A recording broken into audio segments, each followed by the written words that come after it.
రామ్మోహన్ నాయుడు గారు పార్లమెంట్ లో మాట్లాడుతూ ఉంటే మిథున్ రెడ్డి ఆయన లెగిసి ఏమన్నారో మీ అందరికీ తెలిసే ఉంటుంది, కూర్చోరా అన్నాడు. అవునా కాదా? అలాంటి వ్యక్తిని కేంద్ర మంత్రిని చేసి ప్రపంచమంతా తిప్పి సెల్యూట్ కొట్టించిన వ్యక్తి శ్రీ నారా చంద్రబాబు నాయుడు గారు. ఈ రోజు అలాంటి పార్టీ తెలుగుదేశం పార్టీ అని కూడా మీరు అందరూ గుర్తుపెట్టుకోవాలి. మరి గత 5 సంవత్సరాల్లో జగన్మోహన్ రెడ్డి గారు చూస్తే ఏం చేశారు? ఇష్టం వచ్చినట్టుగా రోడ్లు పట్టించుకోలేదు, ఫీజులు కట్టలేదు, ఆరోగ్యశ్రీకి డబ్బులు లేవు, కేంద్ర ప్రభుత్వ పథకాలు ఒక్కటి వాడలేదు, రాష్ట్రం అంతా గంజాయి మయం, రాష్ట్రం అంతా అరాచకం, మహిళలకు భద్రత లేనటువంటి విషయం ఇవన్నీ ఉన్నాయి. రాష్ట్రం అంతా అప్పుల పాలైపోయింది. అయితే మీరు అందరూ అన్న చెప్పినట్టు అందరూ తెలుగుదేశం పార్టీ కార్యకర్తలు ఎంతో కష్టపడి ఈరోజు తెలుగుదేశం పార్టీని అధికారంలోకి తీసుకొచ్చారు. అయితే మీరు తెలుగుదేశం పార్టీ చేసే కృషి కూడా గుర్తుపెట్టుకోవాలి. నారా లోకేష్ గారు ఏ పార్టీకి లేనట్టుగా ఈరోజు 5 లక్షల రూపాయల బీమా తెలుగుదేశం పార్టీ ఇస్తా ఉంది. ఇది వాస్తవమా కాదా అని నేను అడుగుతా ఉన్నా. అదేవిధంగా తెలుగుదేశం పార్టీ నాయకులపై ఉన్నటువంటి కేసులు కూడా అన్ని తీపిచ్చేటువంటి పరిస్థితి ఈ రోజు ఉంది.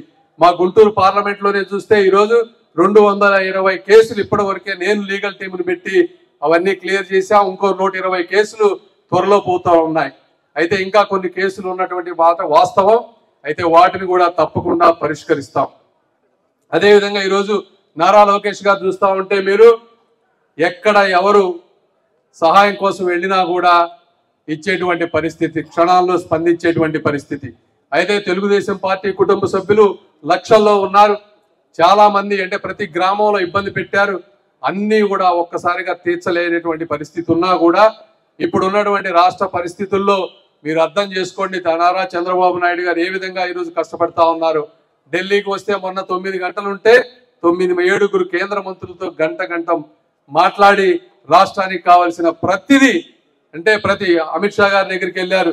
మళ్ళీ అమరావతి క్యాపిటల్ మళ్ళీ జీవితంలో ఇంకోసారి కదల్చకుండా చట్టసభల్లో ఒక బిల్లు పాస్ చేయమని చెప్పి గంట సేపు అమిత్ షా గారితో కూర్చున్నటువంటి వ్యక్తి నారా చంద్రబాబు నాయుడు గారు.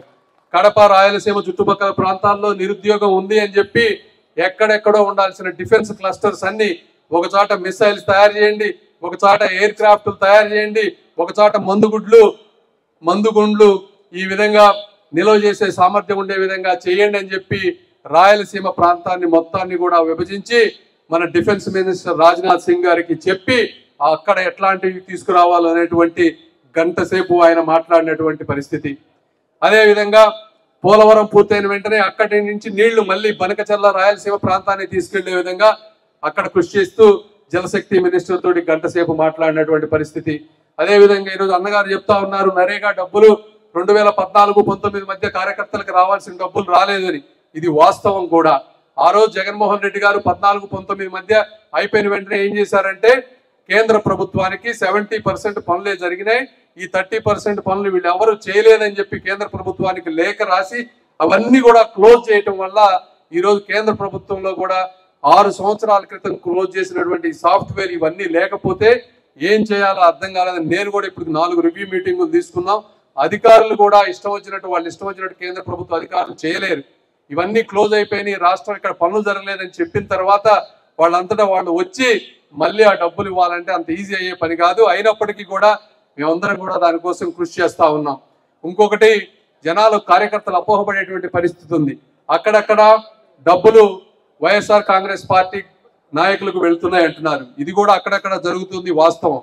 అయితే ఇది ఎందుకు ఇట్లా జరుగుతా ఉంది అంటే ఈ కేంద్ర ప్రభుత్వం నుంచి వచ్చినటువంటి డబ్బులన్నీ కూడా జగన్మోహన్ రెడ్డి గారు పూర్తిగా డైవర్ట్ చేసి ఆ పథకాలకు మ్యాచింగ్ ఇవ్వకపోవటం వల్ల రాష్ట్రంలో అన్ని పనులు ఆగిపోవటం వల్ల కేంద్ర ప్రభుత్వం ఒక పథకాన్ని తీసుకొచ్చింది.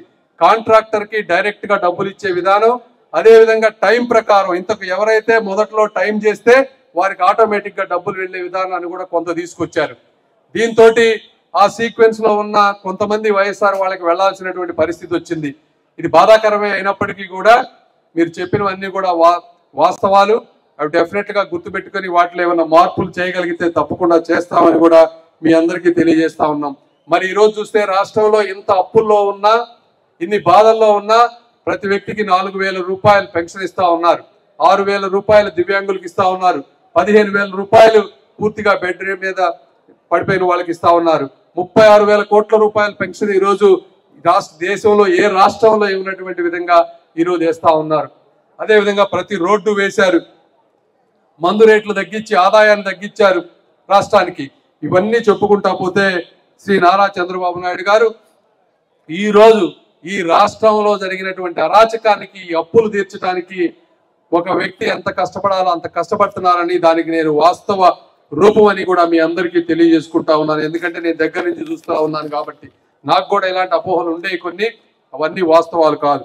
అదేవిధంగా మరి గుంటూరు ప్రాంతంలో చూసుకుంటే మీ అందరికీ తెలుసు, దాదాపుగా ఒక గుంటూరు ప్రాంతంలోనే మనం 5 బ్రిడ్జిలు తీసుకొచ్చాం, హాస్పిటల్ తీసుకొచ్చాం, అదేవిధంగా ఎయిమ్స్లో కావాల్సిన పోస్టులు తీసుకొచ్చాం, అమృత్ 2 కింద 380 కోట్ల రూపాయలు పెట్టి ఇక్కడ వాటర్ స్కీమ్ తీసుకొచ్చాం. ఈ విధంగా ప్రతి ఒక్కళ్ళం ఎక్కడెక్కడ గవర్నమెంట్ డబ్బులు అవసరమైతే గవర్నమెంట్ డబ్బులు, సిఎస్ఆర్ అవసరమైతే సిఎస్ఆర్ ద్వారా మాకు సాధ్యమైనంత వరకు చేస్తా ఉన్నాం. అయితే అక్కడక్కడ కార్యకర్తలకు ఇంకా పదవులు ఇవ్వాల్సిన అవసరం ఉంది. గ్రామాల్లో కొన్ని సమస్యలు ఉన్నాయి, సమస్యల దృష్టికి తీసుకువెళ్తా ఉన్నాం చంద్రబాబు గారి దగ్గరికి, లోకేష్ గారి దగ్గరికి. తప్పనిసరిగా అవన్నీ తీర్చే ప్రయత్నం మేము అందరం చేస్తామని ఒకటే గుర్తుపెట్టుకోండి. మీరు తెలుగుదేశం పార్టీ, జగన్మోహన్ రెడ్డి అనే వ్యక్తి ఈ రాష్ట్రానికి ఒక అరాచక శక్తి. ఎట్టి పరిస్థితుల్లో మనం ఉండేటువంటి నిబ్బరాన్ని, ఆత్మస్థైర్యాన్ని మీరు ఎప్పుడు కోల్పోకండి. మీ అందరికీ గట్టి నాయకులు ఉన్నారు. అన్నల ఆవేదన నాకు తెలుసు, ఎందుకంటే ఆయన ఎంతగా పోరాడారో, ఆయన ఎంతగా ఇబ్బంది పెట్టారో గత 5 సంవత్సరాల్లో. నేను అమెరికాలో ఉన్నా కూడా చూస్తా ఉన్నా, నేను ఆయన ఏమి కాదనటం లేదు. అయితే ఇక్కడ అక్కడక్కడ జరుగుతూ ఉంది ఏంటంటే, కార్యకర్తలు ఎక్కువ మంది అయిపోయారు, నాయకులు ఎక్కువ మంది అయిపోయారు, ఎక్స్పెక్టేషన్స్ ఎక్కువ పెరిగినాయి. పెరగడంతో అక్కడక్కడ మన కార్యకర్తలే అక్కడక్కడ నెగిటివ్ ప్రచారం చేస్తూ ఉన్నారు. ఈ ప్రచారం ఎవ్వరికి కూడా మంచిది కాదు అని మీ అందరికీ తెలియజేసుకుంటూ, మీరందరూ ఏదన్నా ఉంటే కూడా మా దగ్గరికి రండి. నేను శని ఆదివారాలు ఇక్కడ ఉంటున్నాం, ఎమ్మెల్యేలు అందుబాటులో ఉన్నారు, ఎంపీలు అందుబాటులో ఉన్నారు.